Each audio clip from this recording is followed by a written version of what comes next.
America's Netball World Cup qualifying action at the National Indoor Sports Centre in Kingston, Jamaica. Half-time between Grenada and Antigua and Barbuda. Grenada leading the contest 35-11. And this is the story of how easily the Grenadians have been able to get into the shooting circle. And when they do that, Letitia Cato has been very efficient. 28 goals from 32 attempts, shooting at 87.5%. Her goal attack, Howell, 5 from 10, operating at 50%. But together, they have ensured that it's a commanding lead for the Grenadian team. Certainly, without a doubt. They actually really got that ball in there easy. There was no pressure. They were able to release that ball to Cato. Cato was able to finish. So, you know, in order for Antigua to contain them, they have to do a better job of pressuring the ball outside. Yeah, they certainly did a better job in the second quarter in the shooting circle. Fitz operating at 66.6%, 6 from 9 for the match. Lake, 5 from 8 for the match, operating at 62.5. They were both down at 50% shooting at the end of the first quarter, but even that not enough to pull back the Antiguans, who scored all of 20 goals in that second quarter. So it's all about what they have been able to do on the shooting end. Certainly, and goals is what scores. You know, they just have to get it more often, you know, get more attempts. You know, just getting it 2-3 times for a quarter is just really not enough and will not work if they expect to come back and, you know, have a better attempt of, you know, competing in this game. Yeah, very much so. So 5 goals scored for Antigua and Barbuda in the first quarter, 6 in the second quarter for Grenada, 15 in the first, 20 in the second. And, well, yeah, the Grenadian girls just proving their quality here. Remember, they won their first 2 matches, scored 53 goals against St. Lucia in their opener on Sunday morning. And then in their second game, they scored 50, although they gave up 40 against the Cayman Islands, which was quite a surprise. They took a long time to get going in that match against the Cayman Islands. Probably fielded a weaker team to start, expecting that they would steamroll the Caymanians. It wasn't to be, but they are doing the business here against Antigua and Barbuda, and they are rushing toward a 3rd victory at the Antigua and Barbuda would have come into this match looking to improve on what they delivered in their opening 2 encounters, and in the final analysis they did exactly that on the back of very good 3rd and 4th quarters. But overall, the consistency of this Grenada team just too much. Their best quarter was the second, when they scored 20 goals. They had 15 in the first. The third quarter, 13 and 14 in the final quarter for Grenada.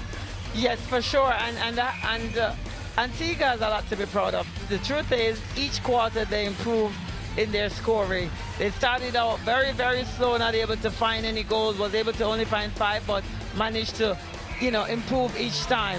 However, I mean, Grenada is simply a much experienced, you know, moving that ball down the court, better court team than an Antigua team, but nonetheless, Antigua did try, you know, their very best. And the last quarter, I think they did a pretty good job. You know, it was like a 9-14 kind of game, so they can learn from that and improve going forward. Yeah, for sure. Scored 5 in the opening quarter, 6 in the second, and then 9 in both the third and fourth quarters. Antigua and Barbuda. And Amy Lake, their goal attack, who had a slow start, really grew into the contest, became more confident, and was missing a lot less by the back end of the match. Yes, she shot with a lot of confidence, which was good, and you can see that she grows into the game. She marked, she tried to do everything, you know, to get that goal for Antigua. So she's somebody that you can watch in the future. Yeah, and going forward, what is very clear is that the goal shooter for Grenada, Letitia Cato, will be extremely important going forward if they are to make it to the World Cup. Her accuracy in the shooting circle will be needed going forward this campaign. Definitely. I think she might have gotten a little careless, or I don't want to say bored, but a little careless in terms of her shot attempts. And Amy, you know, you all played your hearts out just now, not the result you would have wanted. Obviously, but we can't take anything from the team. They really played well. We did our best, so we really can't be too upset about it. Yes, we would love to have had a win, but we did play our best, so we're satisfied with it. What do we expect to see, improvements-wise moving forward? Because I know that, you understand the importance of going to the World Cup. It's a dream of yours. So what do we expect to see differently in the upcoming matches?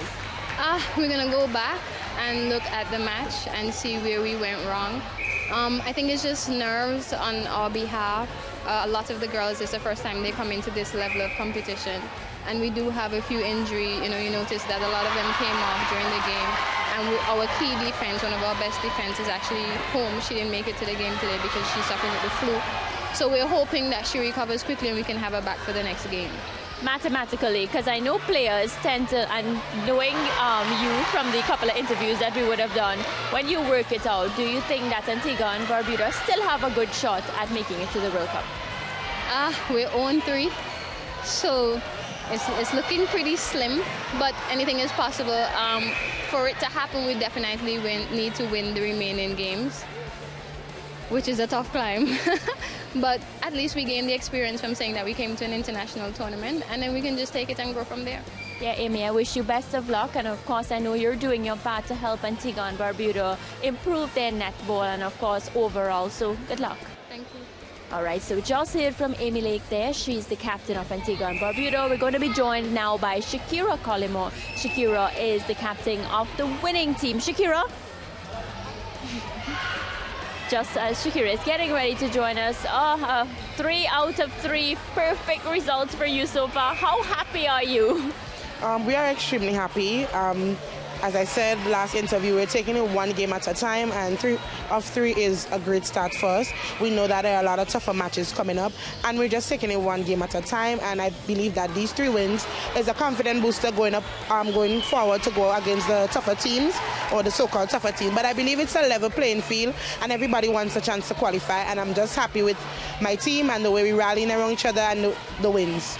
What's the mood like after you win a match and you get back to the rest of your team? What's the vibe like? What are the rest of the ladies saying? The mood is really good. We celebrate, but the celebration is sort of short-lived because we know we have more matches coming. So we celebrate our wins and we go and we refocus, we regroup on the things that we did tactically or things that we could clean up for the next match ahead, and we just work hard. Well, definitely reaping the benefits of working hard. Shakira, you and Grenada have a lot to celebrate where netball is concerned. Best of luck. All right, thank you. Well, we just heard from